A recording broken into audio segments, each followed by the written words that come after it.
And a great big hey had a hey to all my goofy goobers and some newbie goobers. Welcome back to Animanic with Comic Auzi, where I talk about pretty much anything as long as it's animated. And I grabbed the wrong pair of headphones. Let me go back and do it again.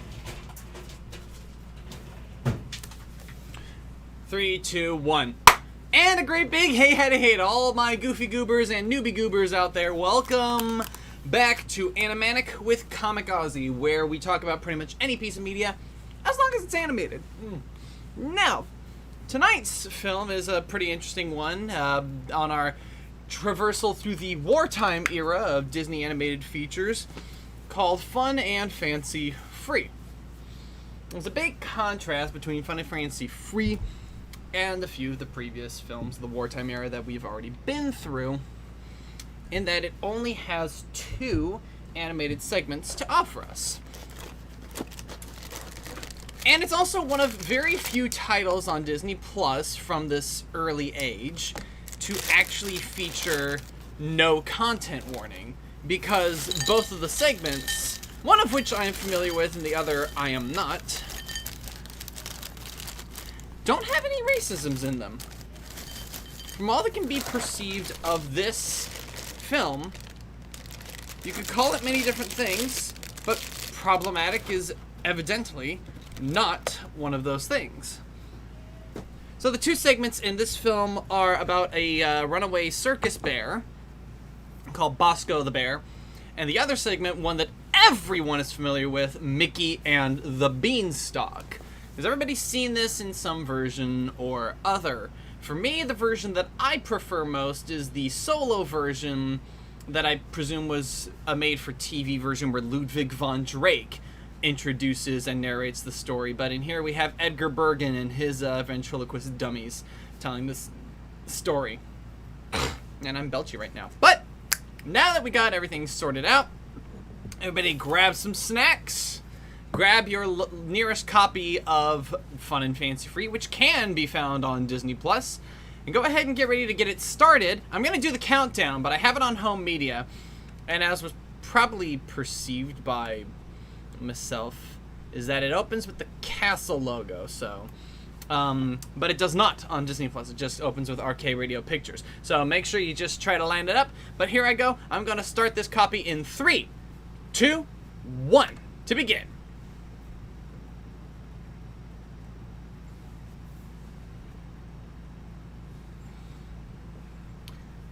To all intents and purposes, I do love this logo.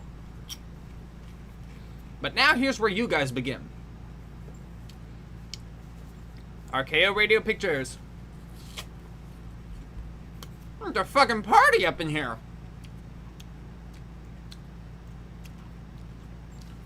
Dinah Shore, huh?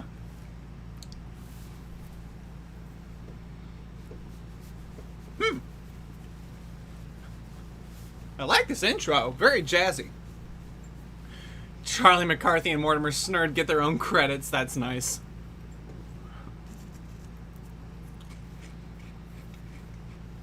Clarence Nash.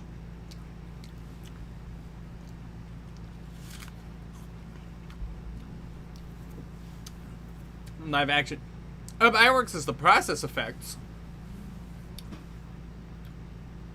Bongo. Oh. Why did I think Bosco? Well, because I've never seen this, that's why.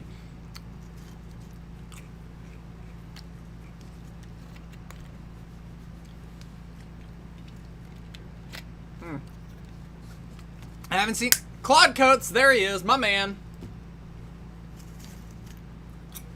Ward Kimball. Fred Moore, hello.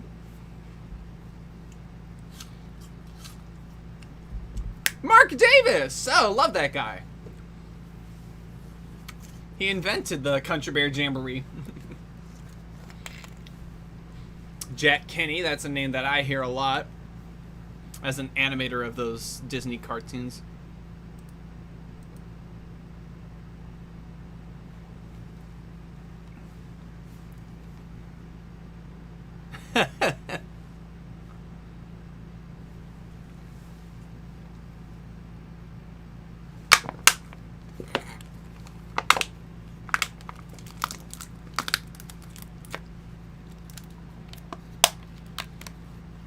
Look at him go. It's been a long time, and this is like the first and only time in Walt's time that Jiminy Cricket would see a theatrical film.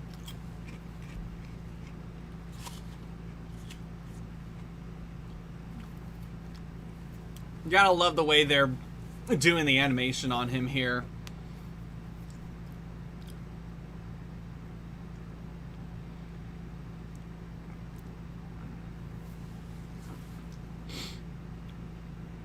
Misery for the masses.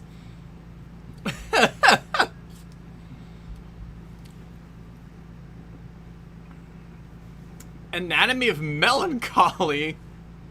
Basic metabolism.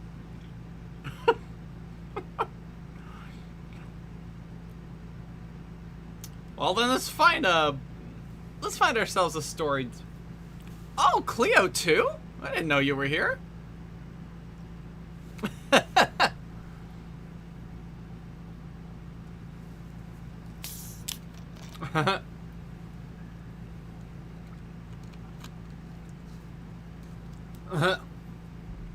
She's a lot more skittish than before, and she actually slightly different design too. Maybe it's not Cleo.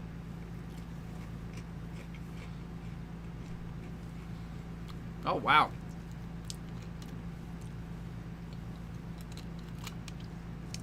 They had to have used like a special technique for that, because that wasn't...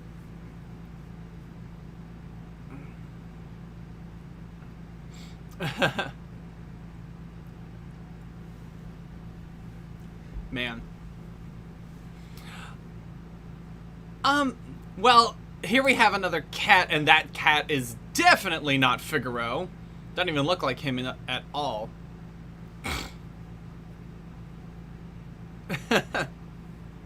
Even the wrong eye color. Right? Jiminy!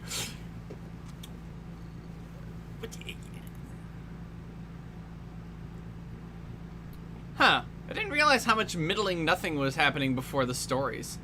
Oh, and who's skittish now, mister? And no, we're not in Geppetto's house. Oh, little doll.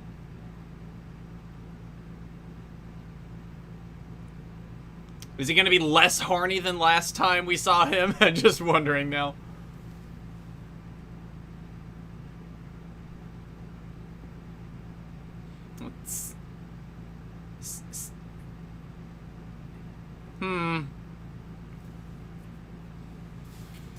Now, the little girl who belongs in this bedroom we'll see later at her own birthday party. Oh, dolls have a lot to be worried about, being thrown around and battered and beaten. Yeah.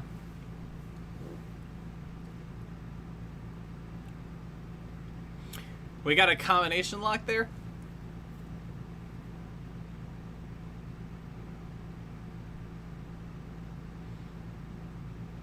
A vinyl record.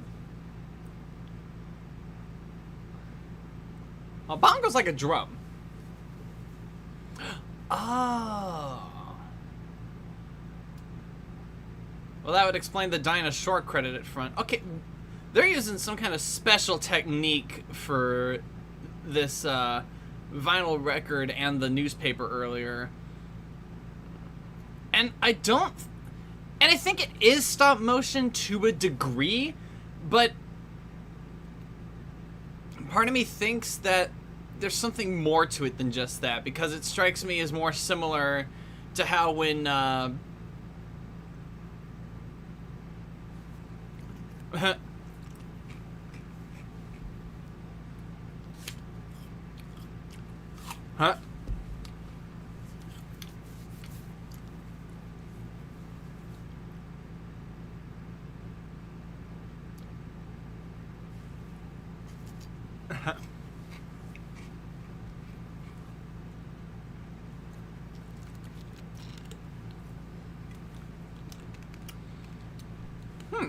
You know, I'm kind of digging this so far, not gonna lie. Then again, I'm a comedy guy, so of course I like this.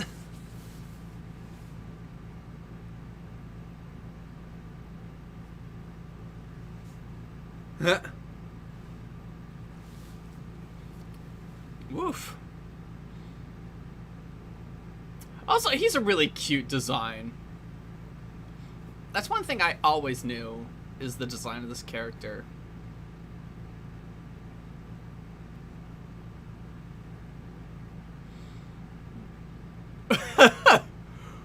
Fucking Daredevil. Man, he's got a goldfish, a pineapple, and several plates.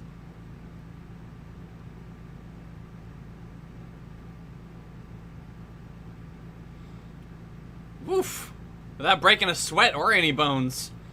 Hey, we've seen those hands in another movie. The Plotting the Whale at the Met. I'm sad. Cheeky little bear. Uh-oh. No.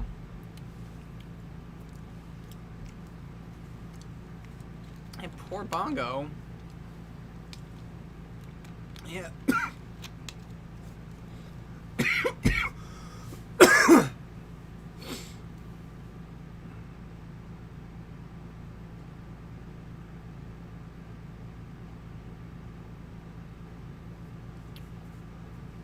I feel bad for this kid. Gotta love it whenever they do that. Because it's not as simple as it looks, you know. It's to draw the shadow across him like that. There's no other way, even nowadays, there's no really other way to do it than to literally just draw it like the bear is 3D.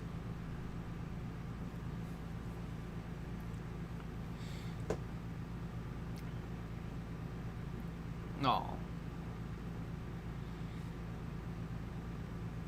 That was a pretty good gag. Also pretty damn efficient.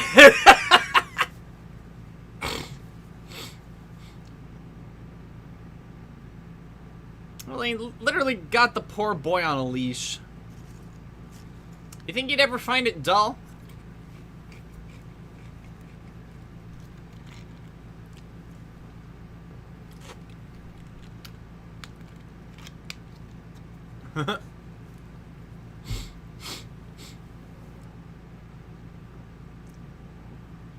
Nature sure is beautiful, isn't it?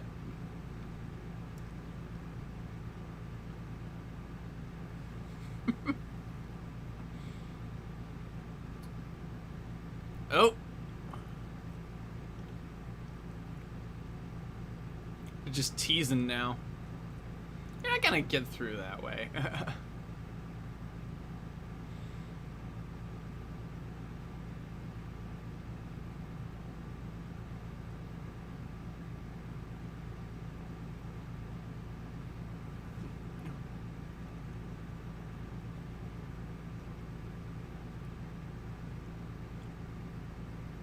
Man.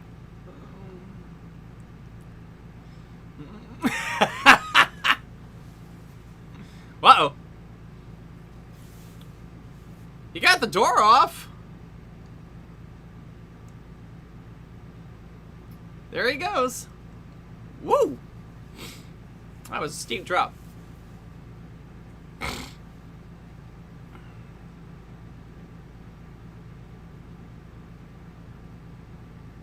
Can't go anywhere without his trusty unicycle, no doubt.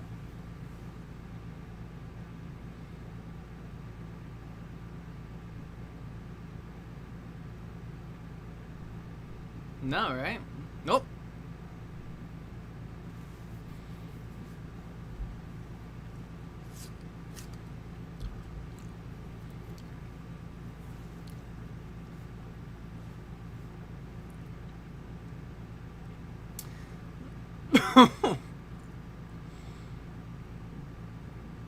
Gotta love the setup for that.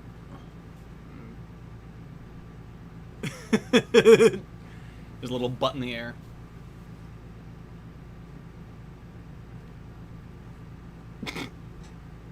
I made the effort. I love the... You know, an animator probably spent an afternoon watching a bunch of chipmunks and squirrels running around just to get that animation right. As much as you'd expect, Chippendale, nope.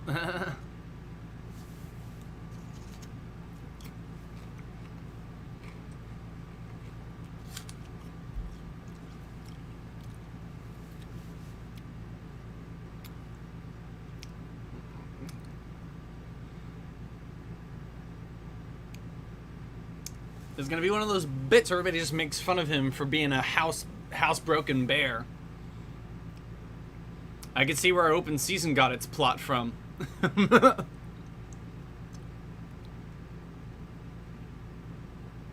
Yep.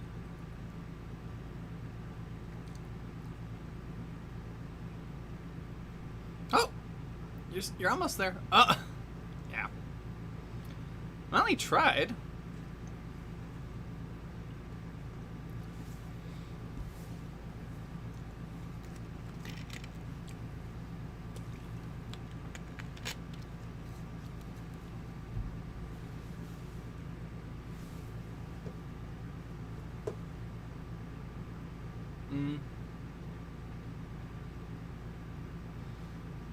This is a pretty mellow short for the most part.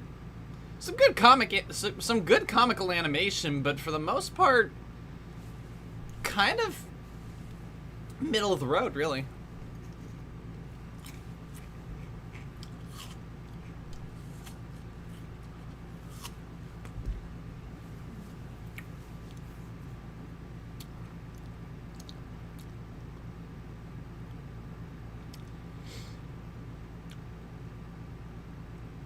I do like the way they're animating him, but I'm also kind of lost on how they're characterizing him.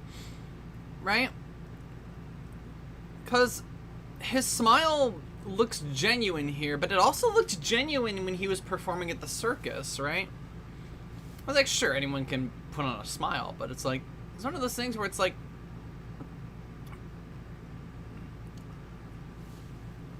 for someone who loves performing, or at least seems to at least appreciate that he does it well, it seems so interesting that he'd want to get away from it as opposed to, you know, just see better treatment.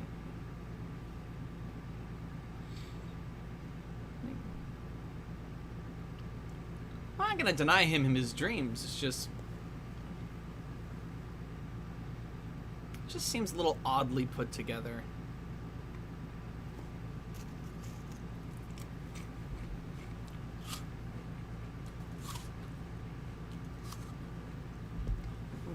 Also, if it feels like the story is meandering, it's because it is. I mean, they gotta kill like 90 minutes or like at least an hour. And this is only half of the movie. I guarantee you, though, that the next story definitely doesn't middle around like this.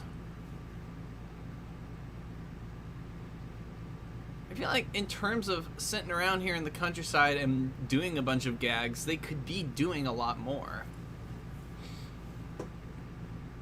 Just a lazy afternoon stroll. A lot of characters walk around in that way. You know, just perusing something's like, yeah, this is a nice place. Let's just put up a couple of curtains and whatnot.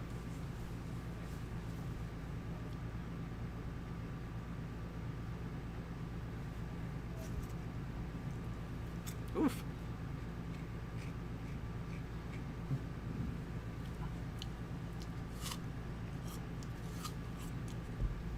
Certainly feels like it.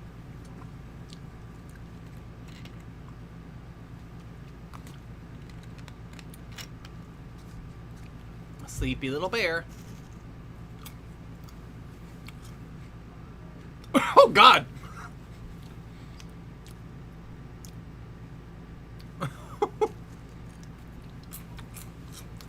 That's out of nowhere right there.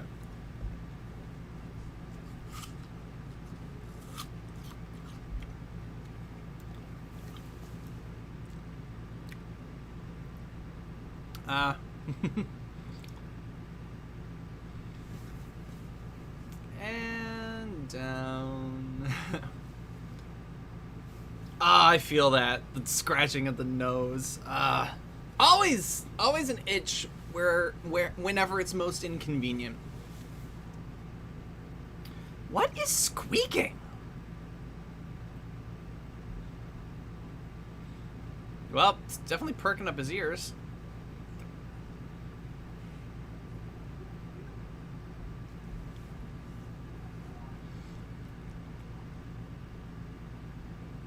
Oh, come on. How noisy can this be? I mean, you sleep on a train.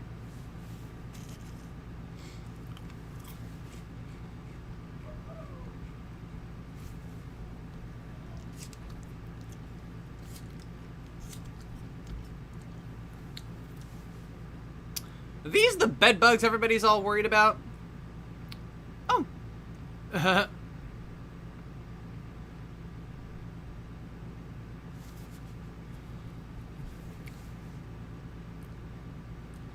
Oh no! Oh god!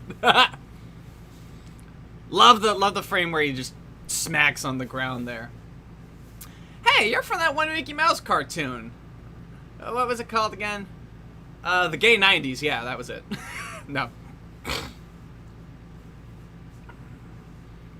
Well, he certainly ain't getting 7 in one blow. You got that unicycle upside down there, man. Oh. Oh. Okay, now that is really well rendered. Whoa. Okay. That's actually kind of like how they're using stark white as the highlight color, as opposed to, you know, having any of the line art. They just... I guess it wasn't fully processed. I guess that's what they meant to do in the previous shots. Jeez.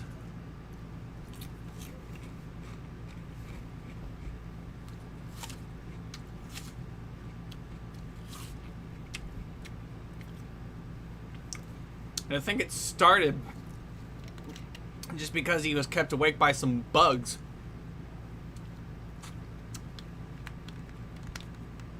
Mm.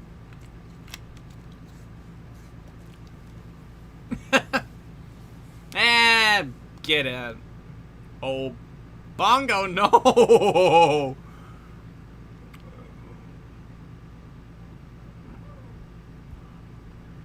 That's a big difference between Disney and Warner comedy. Disney doesn't play very fast and loose with physics. It's like when a character is legitimately gonna what?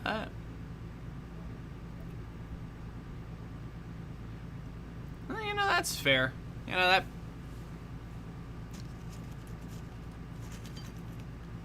Well... Oh, no!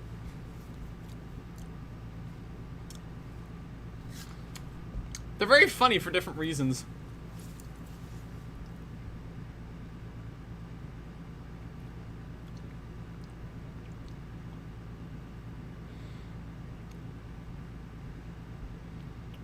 Oh, come on, Bosco. Bongo.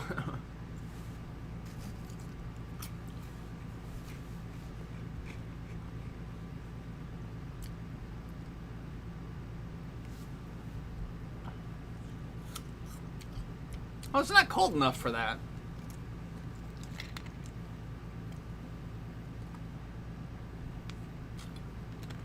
Well, Bongo, I think you found morning.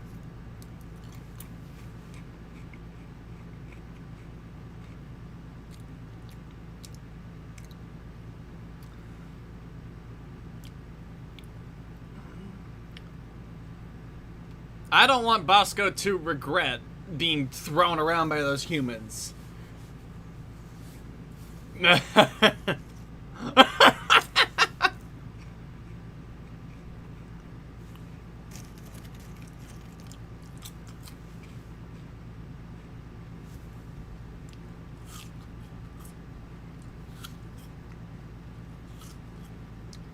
this moment, though, he's probably regretting not being able to have his food handed to him on a silver platter.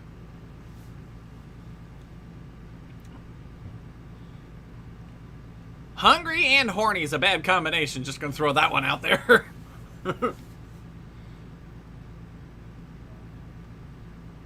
You'd think.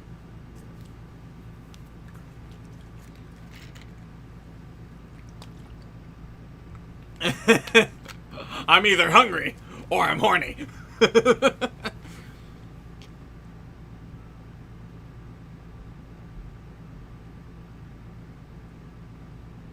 Dude, grab the fish. Oh, darn it.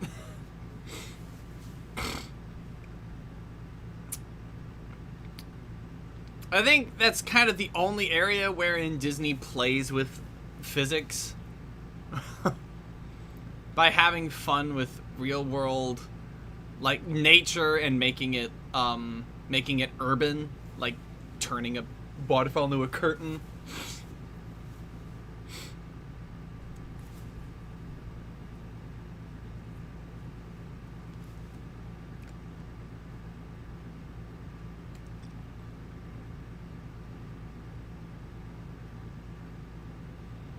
But again, Disney always leans in on it being nature.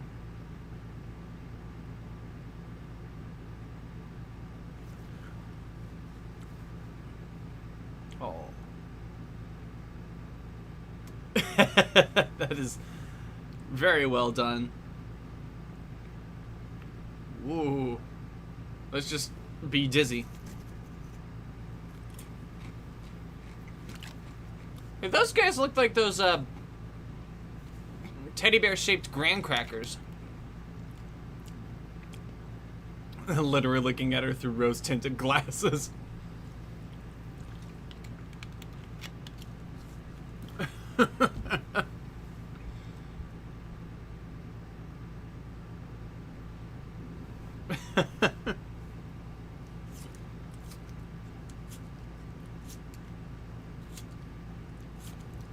Was like that one Tom and Jerry cartoon, isn't it? I got a gal who's always late whenever we go on a date, but I love her. Yes, I love her.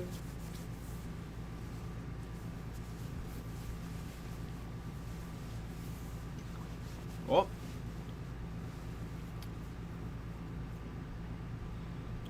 They aren't even attached. Oh, dreams, am I right?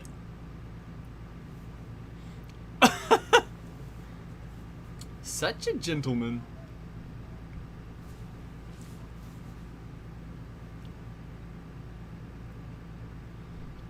But again, because we're not doing a 6-minute short, we gotta extend all these what would be pretty good setups and good for comedy sequences.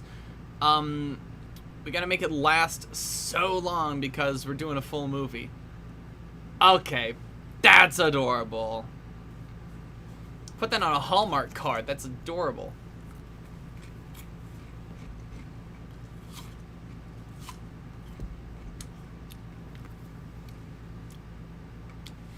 They're still going.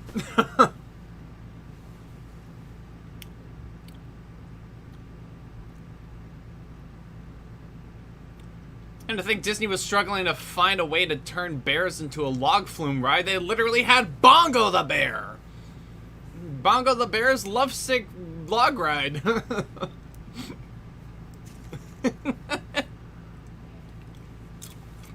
Oop.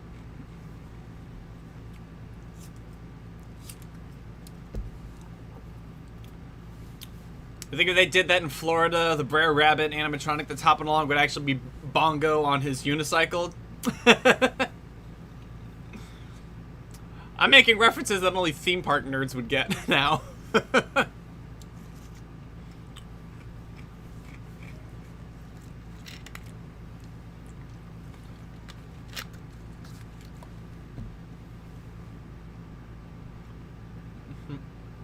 And there's the heart-shaped nose pushy again. Uh-oh.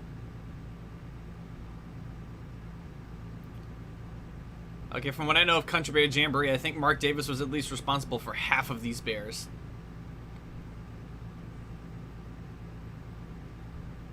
Uh-oh.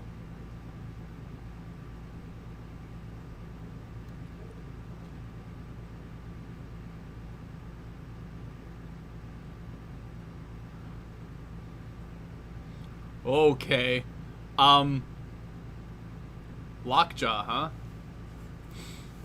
I like Lockjaw's design of the giant chin. He kind of looks like a bear version of Peg-Leg Pete. Even Pete doesn't have that big of a chin.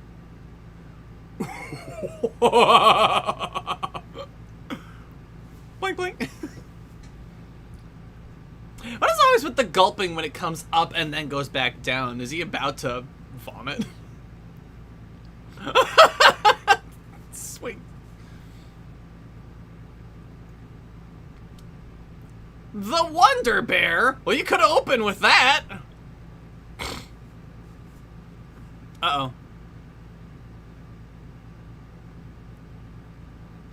Ooh. Yeah, come on, Bosco. You fought guys twice your size. Beating boxers in 17 states. I know those guys ain't nearly as small as you.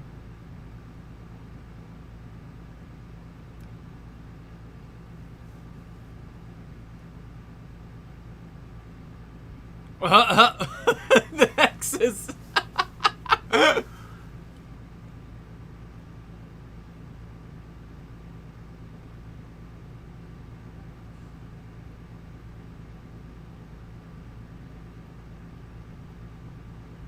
Hmm? Oh, God. See, I'm laughing because I actually know the context. Aww.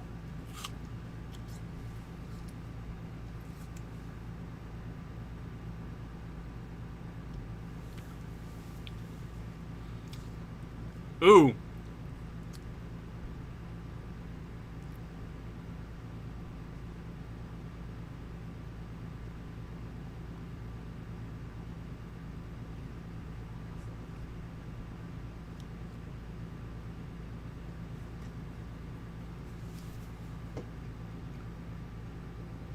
You gotta feel bad for Bongo here.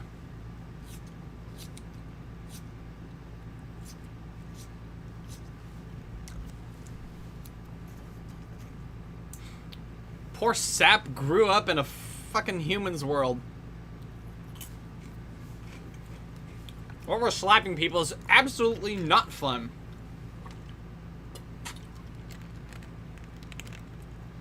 Look at a sad little unicycle right away. He looks so pathetic. My God.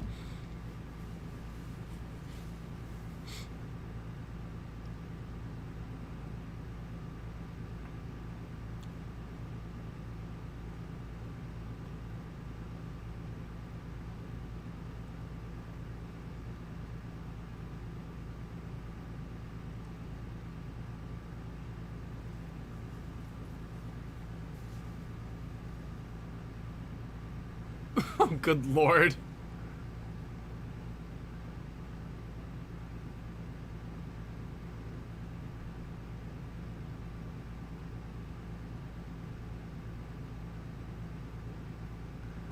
Very light little pat. I like that.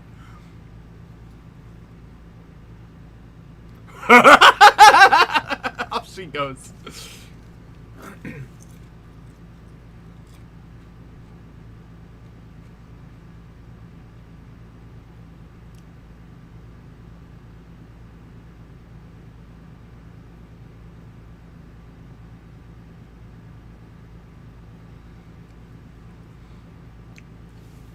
I think when you actually get this song in its context, I think you realize that they are being very silly. Also, I do have to wonder what amount of this is actually based in bear behavior.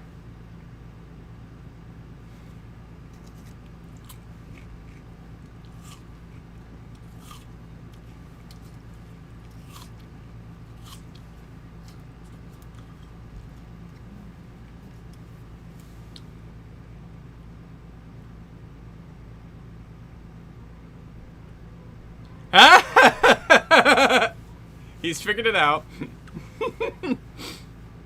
Also, absolutely love this bear kick line here. They're really well animated.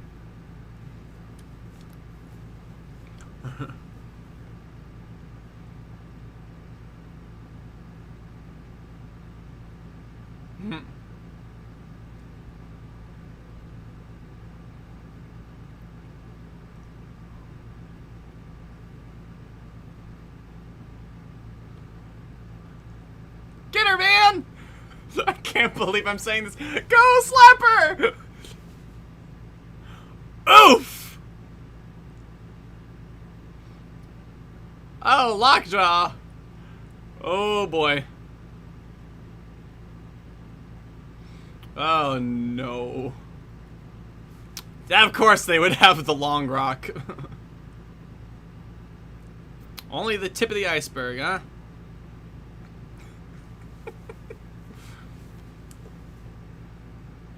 Because the thing is, like, you had to, like, say, like, Disney was doing some nature documentary stuff or something, like, because they did the White Wilderness. That was something that's a pretty infamous wildlife documentary made by Disney themselves.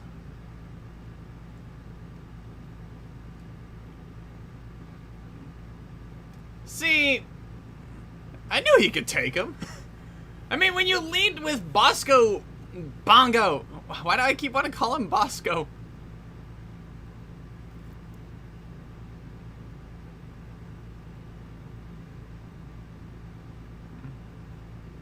Ooh. There are some advantages to being a circus bear.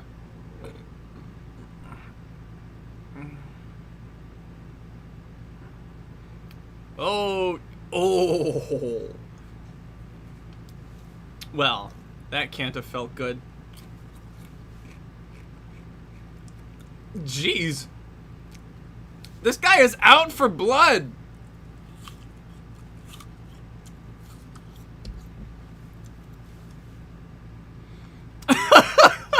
God.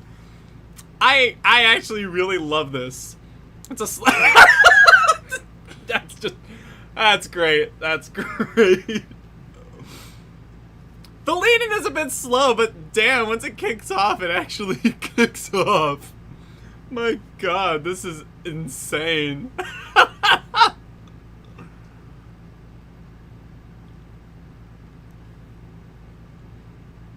Oh boy. Oh, it's time to do the log roll. Oh boy, here we go.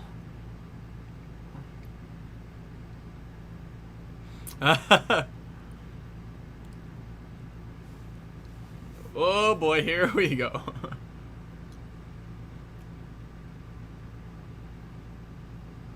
Oh boy. Off he goes.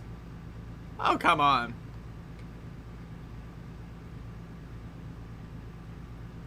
Bongo, no! Oh no, it's unicycle. Well, not nearly as important as his life, good lord. See, they totally could have done Splash Mountain based off of Bongo the Bear. Look at this! It's literally a log going down a waterfall! How could they have been at such a loss?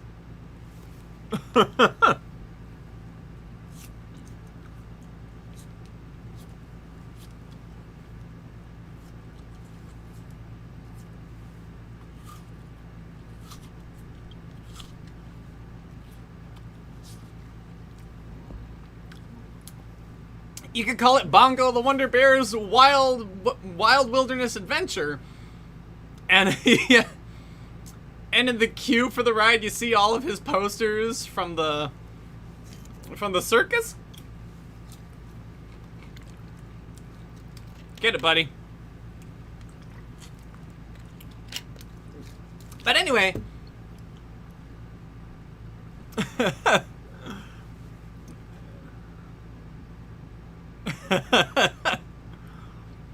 Look at these two goobers. But seriously, they had to have been like watching some nature documentary type stuff and think like, bears slap each other? And then they were like, ma'am, humans would totally misinterpret that. Maybe even a bear from the circus would also misinterpret that because he's been domesticated. So then they had the idea for the short. No. Oh! Oh, no, that's really sweet. The animals went and helped him. That's really cute. You know what? Oh, he missed. And, yeah. God, this is cute. Kind of surprised that Jiminy Cricket just pulls out a record player.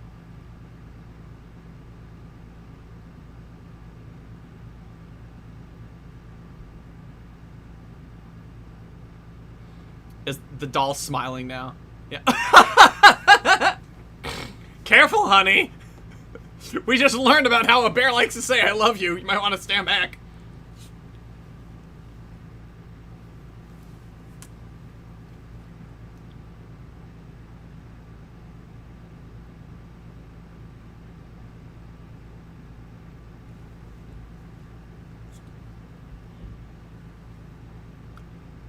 Well, I mean...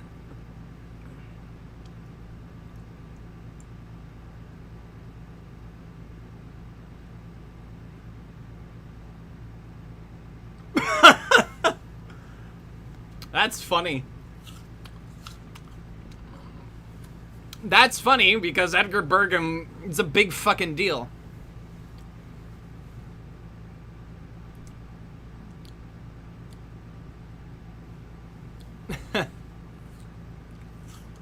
Absolutely.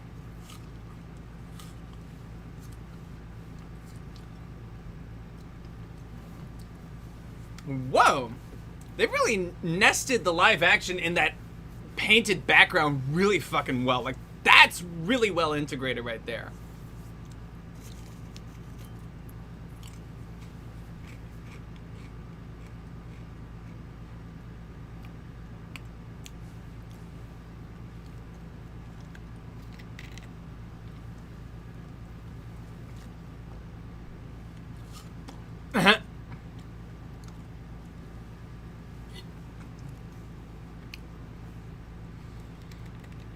I don't know about Luana Patton or whatever, but Edgar Bergen's a big freaking deal. I mean, he even even like a few years later, he would cameo in the Muppet movie.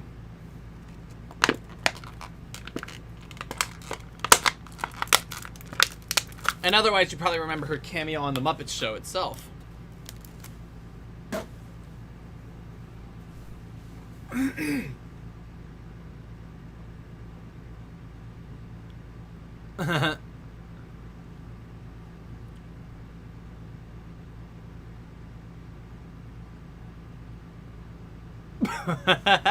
Very funny.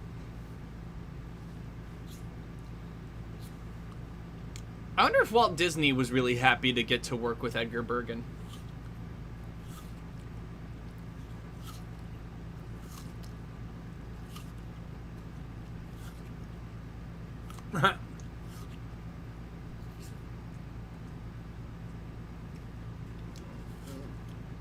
Dude, what kind of a fucking...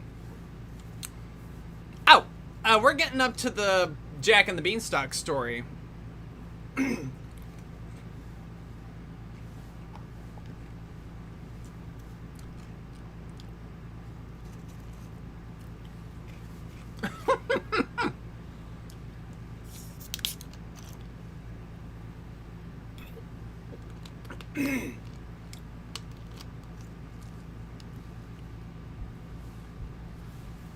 It has to be the case because the movie's called Fun and Fancy Free. If they aren't fun, fancy, or free, then we're all doomed!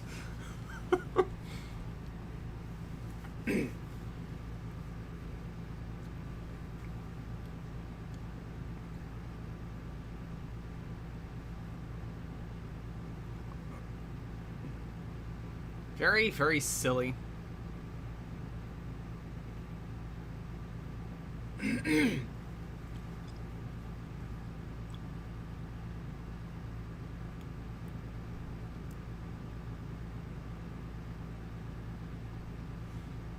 Having fun.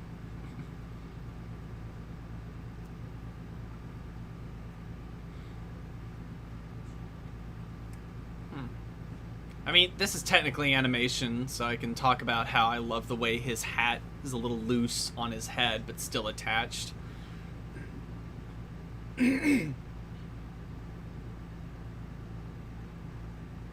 Don't hurt yourself there.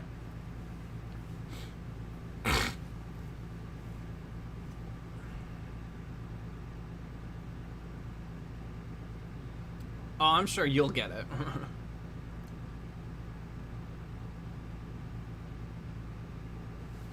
No kidding.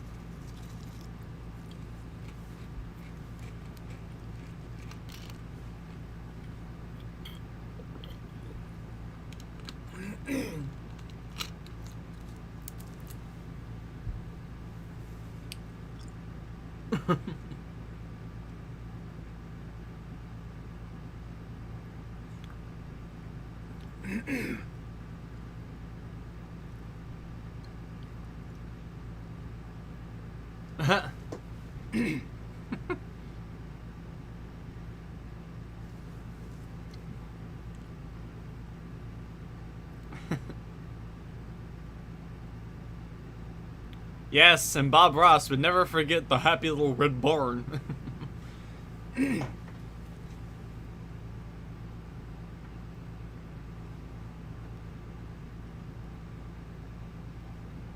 I'd say what keeps the pep up in this short is that it opens with a very upbeat, up-tempo song. Oh!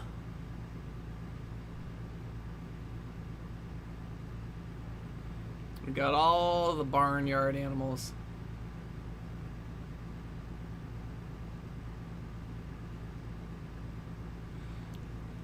We got the animal singing bit.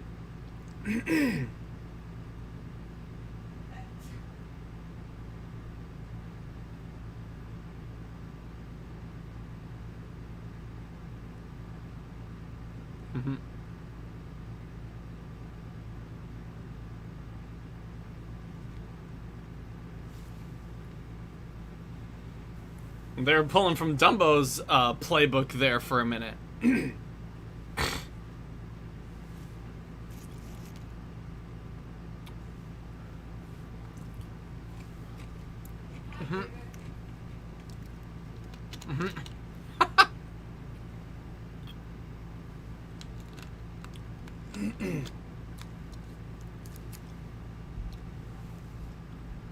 Well.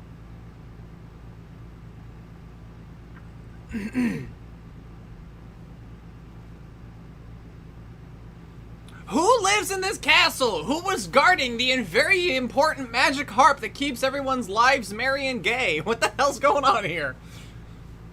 It's like, sorry, Mario, your princess is in another castle.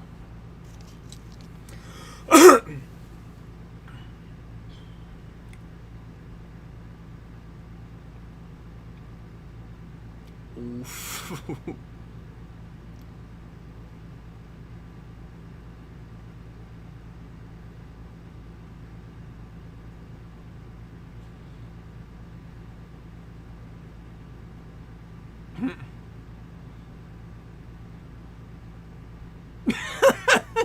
Good lord. Charlie's got a few zingers here.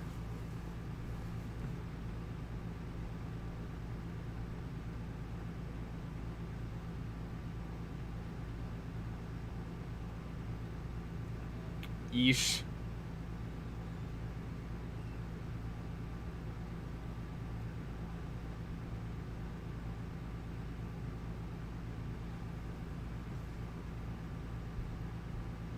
Mr. Bergen, why did they look like classic cartoon characters? Mickey Mouse, Donald Duck, and Goofy... Goofy? What is he?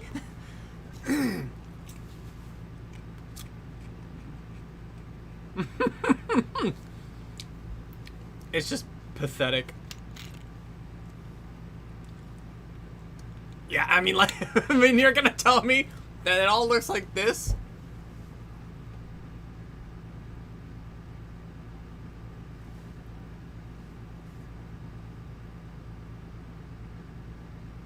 Yeah.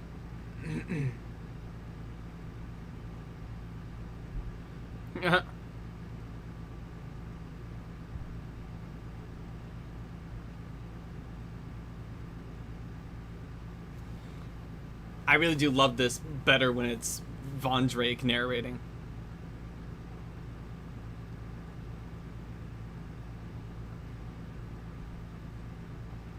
Mostly because Von Drake's accent leads to a nice element of comedy to the narration that isn't found with Edgar Bergen's just normal-ass voice. But Donald doesn't give up. Donald doesn't quit. Oh, this is the scene. This is the scene everyone loves to remember from this movie. Because this is the boldest comedy in this whole movie. I mean, remember how Jiminy Cricket was on about, you know, being at least somewhat happy, but, oh yeah. And everybody loves the little detail of how his tied-around napkin is forming devil horns on him. It's so subtle. It's just perfect.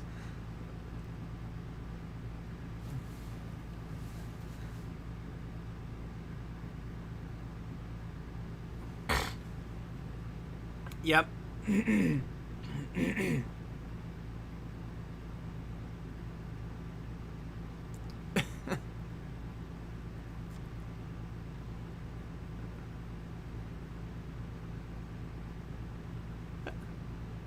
If he was being used as a demonstration.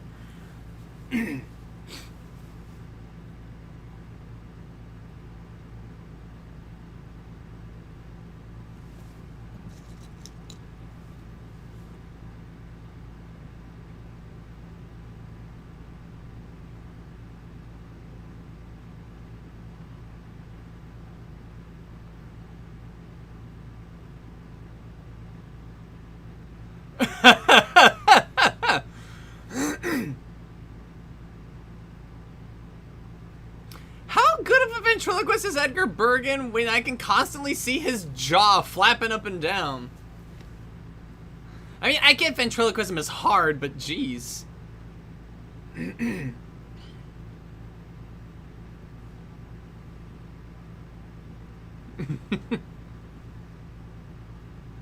kidding? PETA doesn't give a shit about animals.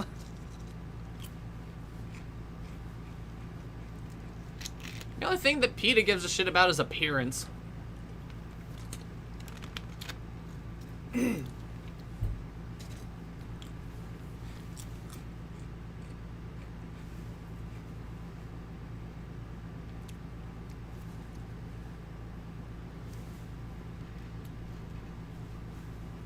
Yep.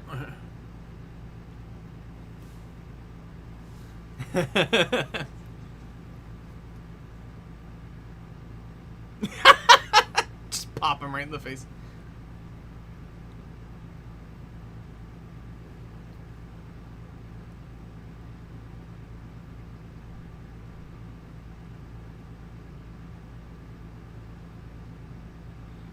Mickey.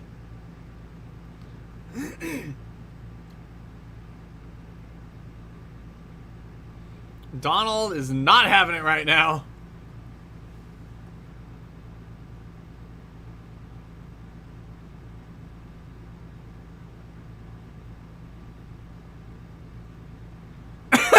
Such a pessimist. God.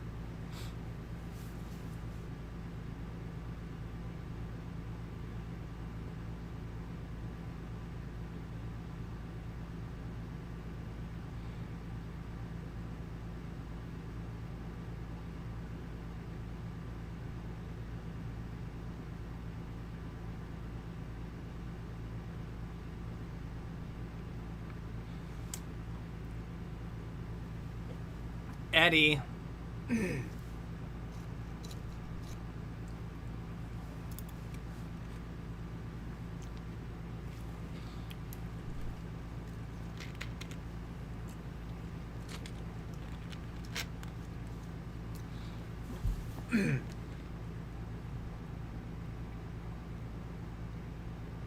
The music from the melody and the way it's played is...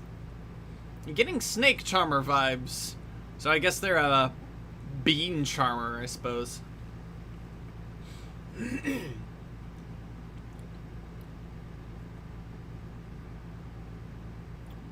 Youth. Well, magic beans don't drown someone in their sleep. Up, up, up, up, and away.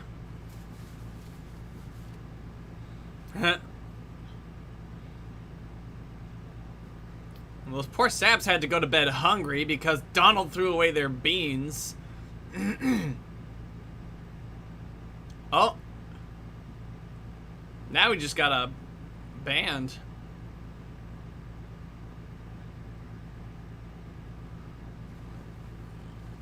oompa, oompa, oompa. Love the beanstalk. Is very pretty.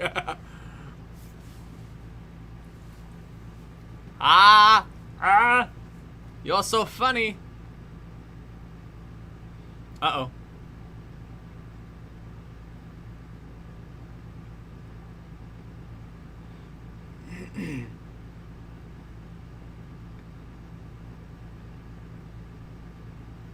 Oh boy. There's a lot of near misses in this.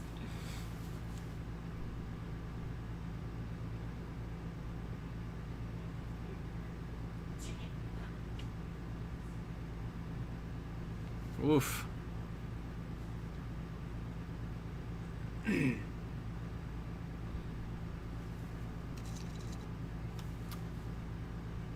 I mean, imagine how tired you'd be if you hadn't had a decent meal in God knows how long. Heavy sleepers.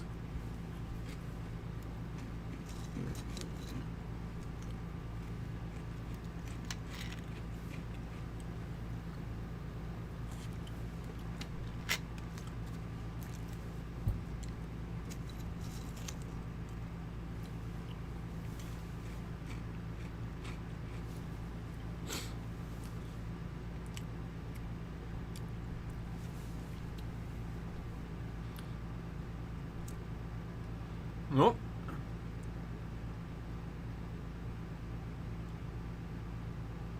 I mean, it could always be a combination of all three.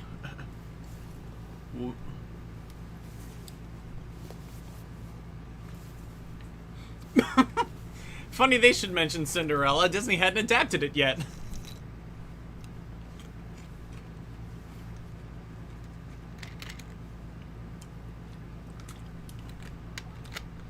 Actually, 1947, the war was probably over by this point. And then they were probably actually working on Cinderella at the same time that this movie was being released. Like, they probably still had a lot of holdover from the wartime era. It's like 1947. World War II is over by 1947, right? Why does this dragonfly have a bird's beak? I mean, it's cute, don't get me wrong, but it's like, that ain't what a dragonfly looks like.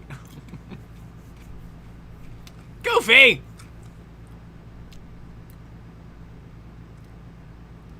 Oh, Lord.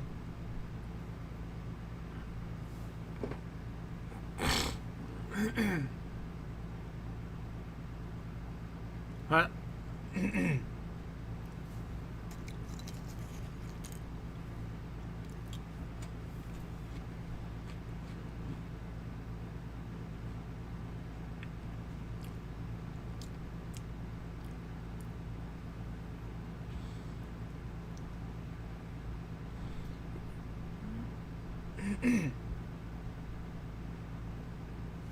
And you know, you'd have to ask.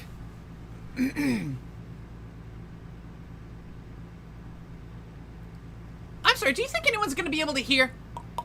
You know, just, it's probably so tiny.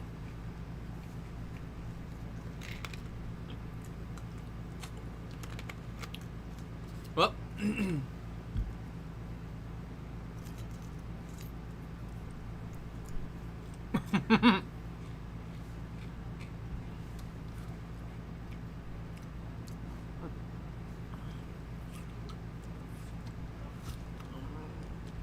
Very convenient that this table leg allows little people to wander right up it.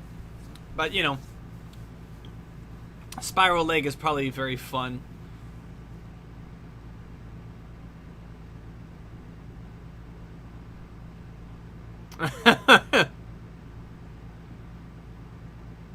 Whoop.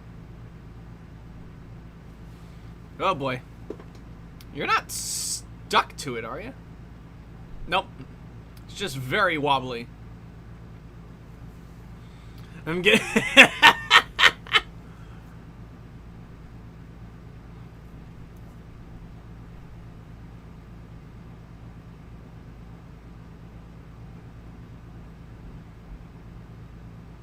You think this scene was ever up for consideration as a reference when Cloudy with a Chance of Meatballs did their giant Jello palace?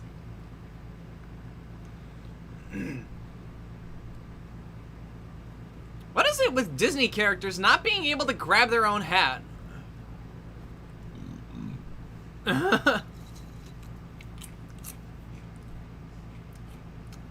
Yep. A little too far.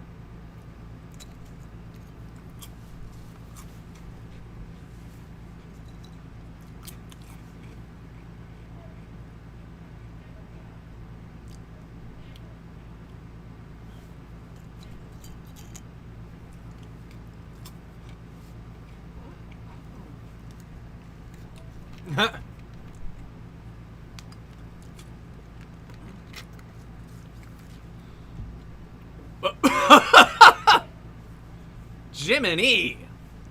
I hope you have a designated driver.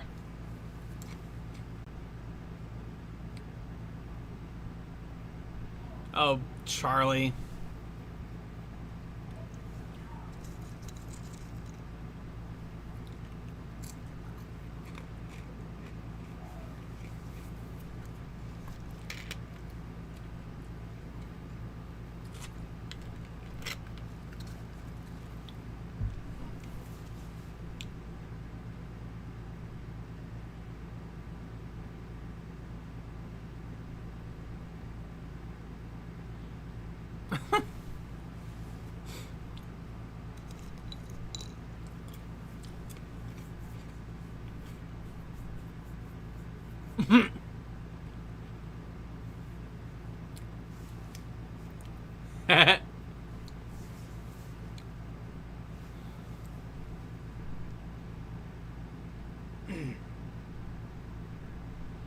Jiminy!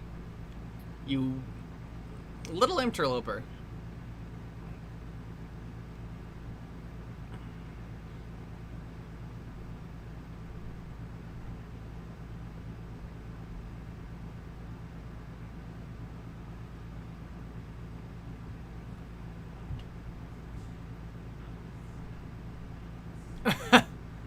Oh, they're just making shit up.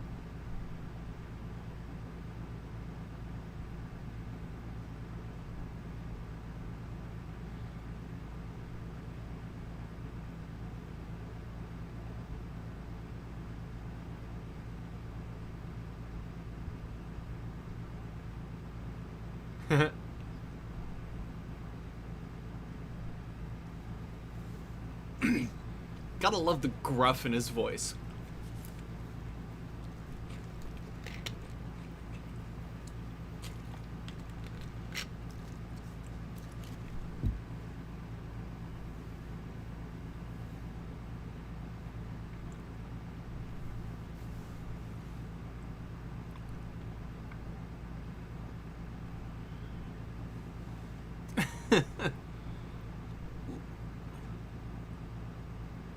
Love the animation on this guy.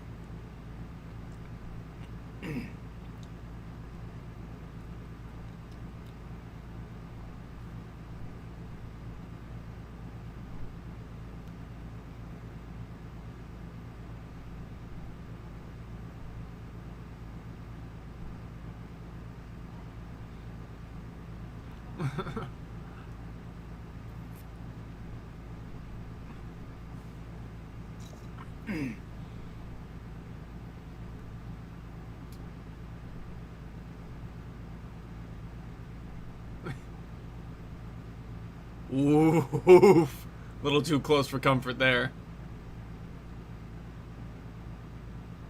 Uh-oh.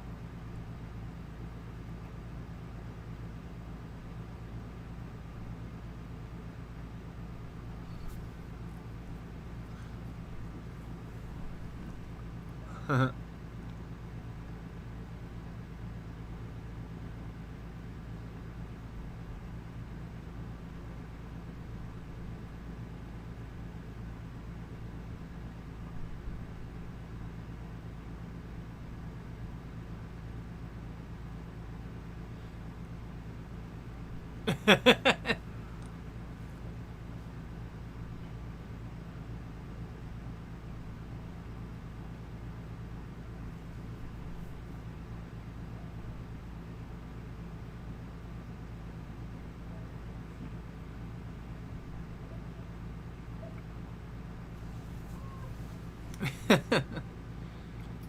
probably just pulling that out of his butt. He probably just heard him singing a song from down the hall.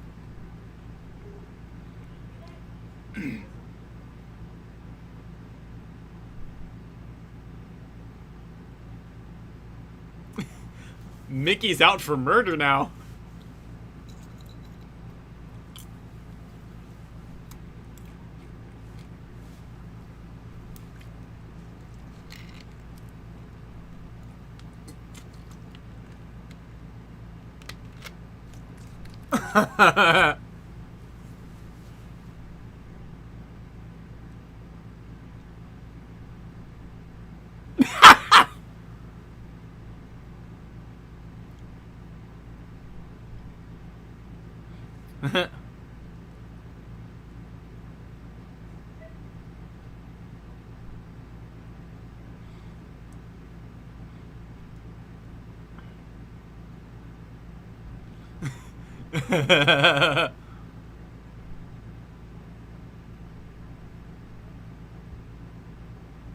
Ooh.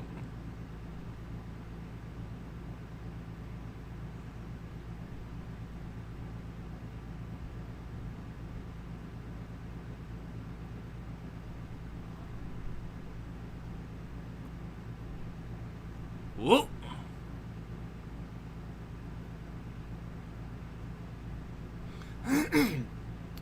Do you want to buy a duck?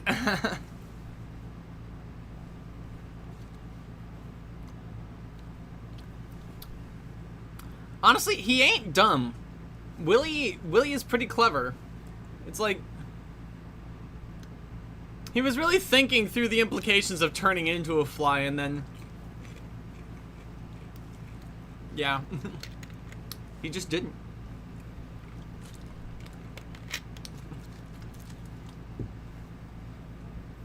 I think it's more just pink is his favorite color, honestly.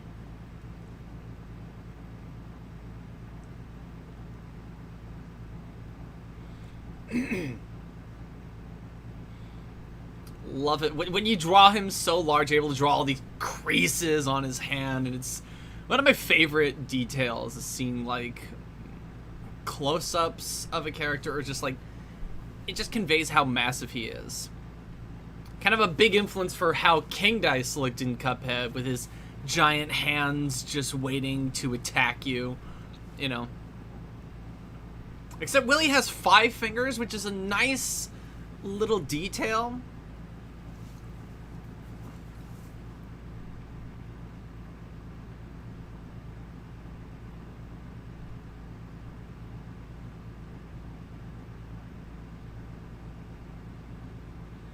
Down you go. Ding ding.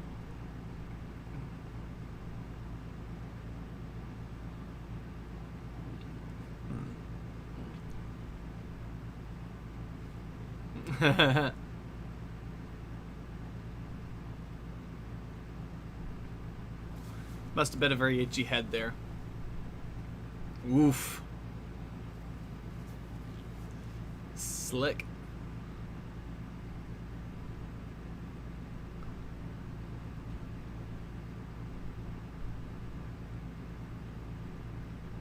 Oh no, don't get caught there.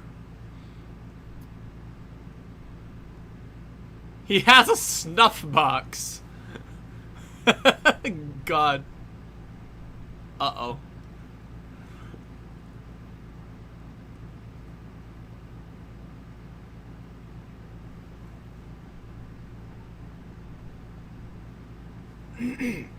Oh boy. Love how friggin' squishy. Oh god, you gotta go back and pause that at just the right time. There was a real bizarre frame in there because it really popped the sneeze on him. Oh shit! Oh, it's so tense. I'm always so tense at this part. Ah, fuck.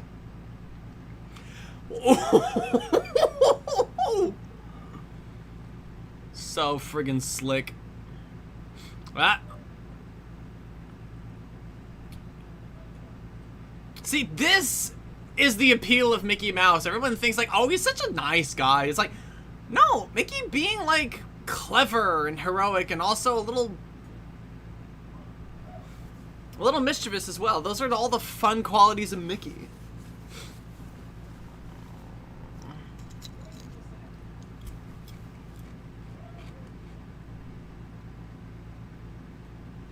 Again, look at him go! Such a clever little guy.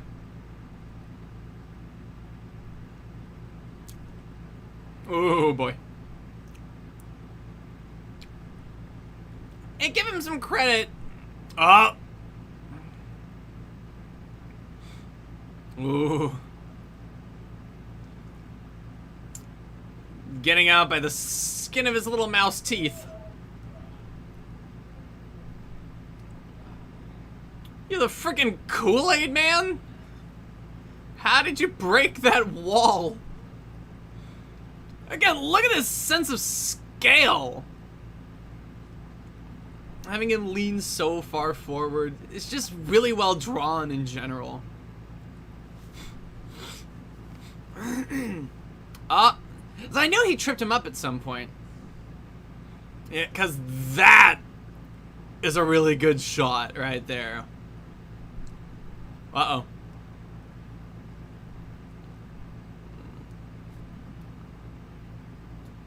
He wants his magic heart back. The greedy bastard. Here comes another good comedy bit right here. Yeah, what? There he is.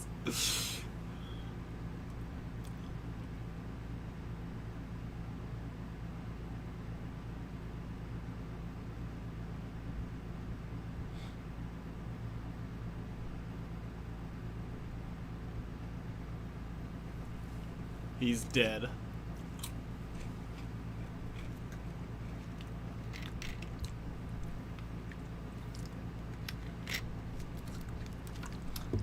And also, whoever animated that tumbling down animation, just rotating him in 3D space.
Down he goes.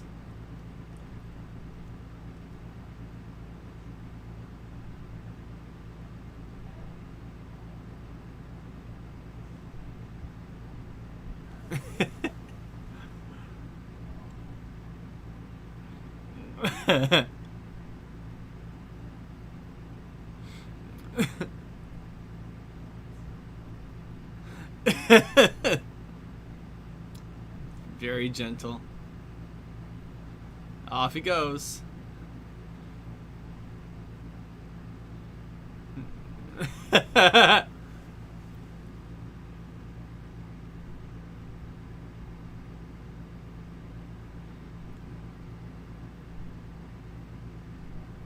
There's Grauman's Chinese theater. You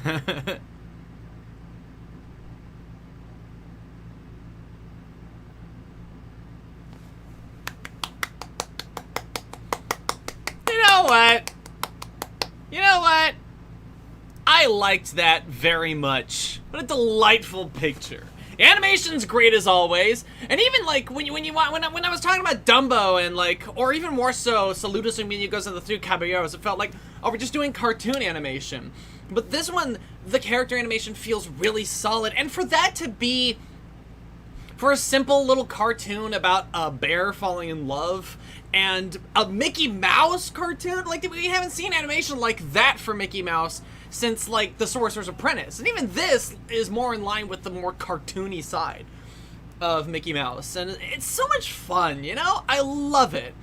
And as much as I prefer Ludwig von Drake's narration of the story, I did like the Charlie puppet, you know, piping in with his own little quips. They're actually kind of funny sometimes. But otherwise, I'd say, like, if you're just looking for Mickey and the Beanstalk, try to find the home release that features Ludwig von Drake doing the narration, because I personally think it's a plus upon what is already a great Mickey Mouse short. And Bongo the Bear, but if you're looking for Bongo the Bear and the Fun and Fancy Free as itself, I think it actually works together as a package. It may seem like weird to some people, where it's like, oh, what's the connection between Bongo the Bear and Jack and the Beanstalk? That's not the connection. The connection is the vibe, and the vibe being fun and fancy free. That's pretty straightforward. It's what it says on the title, and honestly, I like it for that. I am now actually kind of sad to myself that I haven't watched this sooner. This is actually such a fun little movie. It's cute, it's sweet, and you know what? It's gonna be up there with me as far as, like, Disney package films as a classic. Like, it's gonna be right up there with Three Caballeros, Ichabod and Mr. Toad, and a bunch of the others. And actually, on the topic of Ichabod and Mr. Toad, no, actually, because next week, we're doing Melody Time. Melody Time is next week's feature production, commentary, talk about it. And you know what? I'm definitely gonna have, and again, that's a movie I actually have childhood connections to a lot more than even Make Mine Music. So I'm gonna have a lot to say about that one, and definitely about Slewfoot Sue. I've definitely grown a lot more appreciation for her as I've grown older. Wink, wink, nudge, nudge. But we'll talk about that next week. In the meantime, thank you all so much for joining me. And if you're viewing this after the fact, thanks for watching. Remember to take care, stay safe, and be kind in all that you do. And remember to try to be fun and fancy free as well. Good night, everybody!